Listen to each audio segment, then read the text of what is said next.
Hello there, and welcome again to the Global Self-Love Project. And my name is Mark J. Wagner, and this is my video blog. So, in the Global Self-Love Project, our main goal is to create a community of happy, healthy people all around the world, full of self-love and kindness. And if you would like to help with that mission, if you believe in this, then please share this channel with other people so we can achieve this goal together. I thank you very much for your support there. But now let's dive into the topic, which today is the 7 most common reasons why people stay in or go back to toxic or abusive relationships. Toxic and abusive relationships can be incredibly difficult to leave. Even when the signs are clear, it's not uncommon for people to stay in these relationships or even return to them after they left. In this blog post, we will explore some of the most common reasons why people may stay in or return to toxic abusive relationships, as well as what you can do to avoid these patterns in the future. Reason number 1, fear. Fear is one of the most common reasons why people stay in or return to toxic abusive relationships. They might be afraid of what their partner will do if they leave, or they may be afraid of being alone and not finding another partner again. In some cases, this fear can be so overwhelming that it's just easier to stay in the relationship than to face the consequences of it. But truth be told, fear is really just an illusion. Danger, of course, is real, but fear is really just something we're making up in our mind of a situation that hasn't even happened yet. So while I completely understand the concept of fear and being overwhelming, but at the same time, sure, be careful, because if you are with an abusive partner, and especially some partners that are prone to violence, then you might be in danger if you leave. But the fear of it, is really just something you constructed in your mind. So now we get into what you can do about this. In this case, I would absolutely suggest that you seek support from friends, family, or even a professional who can help you create a safety plan and offer emotional support while you're trying to get out of this toxic abusive relationship that you're in. Number 2, low self-esteem. A person with low self-esteem may believe that they deserve to be treated poorly, or that they won't find someone else who will love them. But is it really love when you're being abused?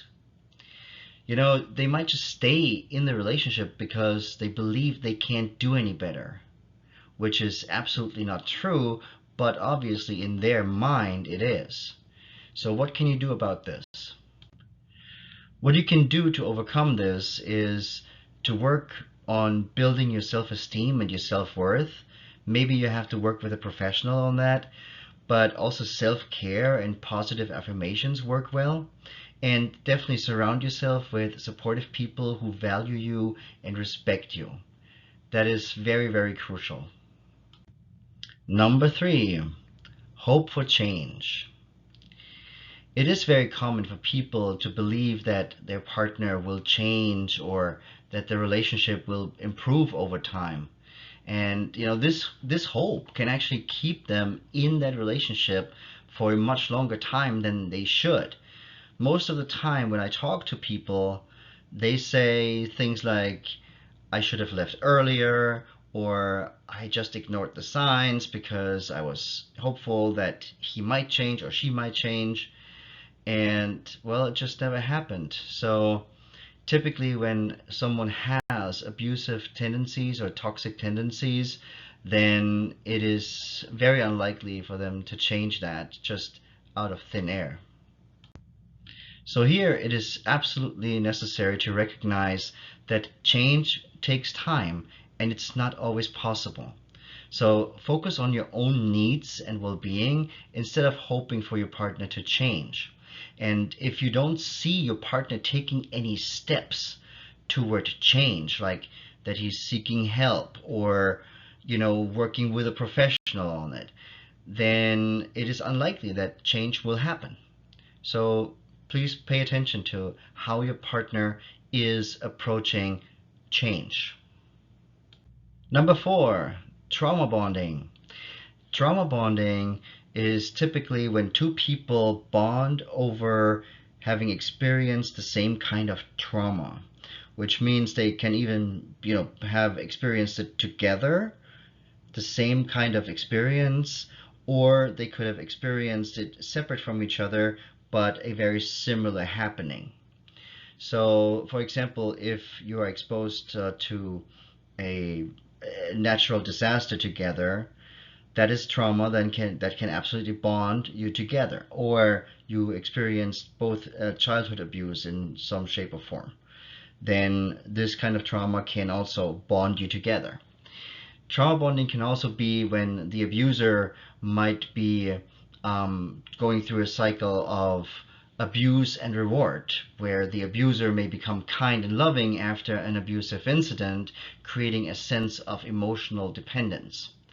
And by the way, I actually made a whole video around the topic of trauma bonding. In case you haven't seen that, go and check it out if you want to learn more about it, and especially check it out if you think that trauma bonding is something that's happening in your relationship right now. Now we're going to look at what you can do about it. Here it is very important to recognize that trauma bonding is a very real phenomenon and that it can be very difficult to break. So seek support from a professional or find a support group in your area to help you work through the trauma. Because once you resolve the trauma, then you can break the bond. Reason number 5, lack of resources. Leaving a toxic abusive relationship can be difficult, especially if the person doesn't have access to resources such as housing, finances, or emotional support. And this has become an even bigger problem in recent times because of this crazy inflation that we're seeing in the housing market, and many people with normal income just can't make it on their own anymore and have to be in some sort of like house sharing kind of situation. What you can do here is to actually look for local resources such as shelters, hotlines, or legal aid, and also reach out to friends or family members who might be able to offer support either with housing or financially. Reason number 6, guilt. It's very common for most people to feel a little bit guilty or a lot guilty when they're leaving their partner or ending a relationship. They may feel like they're abandoning their partner or that they are responsible for their partner's behavior. And actually, guilt tripping is something that many abusive people do in order to keep that person in the relationship. So be aware of that. If someone is trying to guilt trip you and does that on a regular basis, then you are actually in an abusive relationship. Now, what can you do? Well, first of all, you need to recognize that it's not your responsibility to fix your partner or make them happy. Your own well-being is important and probably even more important than the one of your partner. So you have the right to leave a toxic abusive relationship any day of the week. So please recognize this and get out the moment you realize that you are in a toxic abusive relationship. Last but not least, number 7, familiarity. Sometimes people stay in toxic relationships because it's just what they know. They may have grown up in an abusive household, or they may have been in similar relationships in the past. So it's not that they love that person so much, but it just feels familiar. And when something feels familiar, we feel kind of drawn to it and bonding with it. So what can you do about this one? Well, again, first you need to recognize that just because something is familiar or feels familiar doesn't mean that it is healthy or safe. Seek support from a professional to help you break thought patterns and behaviors so you can actually create healthier relationships in the future. So, in conclusion, as we can see, there are many reasons why people stay in or return to toxic and even abusive relationships. But it's so important for you to realize that it is never too late to leave. So, if you or someone you know is in a toxic or abusive relationship, seek support from friends, family, or a professional who can actually help you create a plan to leave safely. And remember that you deserve to be treated with respect and kindness, and there's always hope for a brighter and better future and better and more healthier relationships. See, and this is exactly what we're doing in our Phoenix Rising program. We help people just like you get out and stay out of toxic, abusive relationships and heal the wounds that actually made you susceptible to such relationships in the first place. And we work very, very hard on low self esteem and confidence levels and so on and so forth in order to make sure that you will never, ever again get into a toxic, abusive relationship. And we also give you the tools to then create healthier and more beautiful relationships in your life. So last but not least, I would like to ask you to please share this video if you found it helpful so others might benefit from it as well. And please be safe, and I'm looking forward to seeing you in one of my next videos.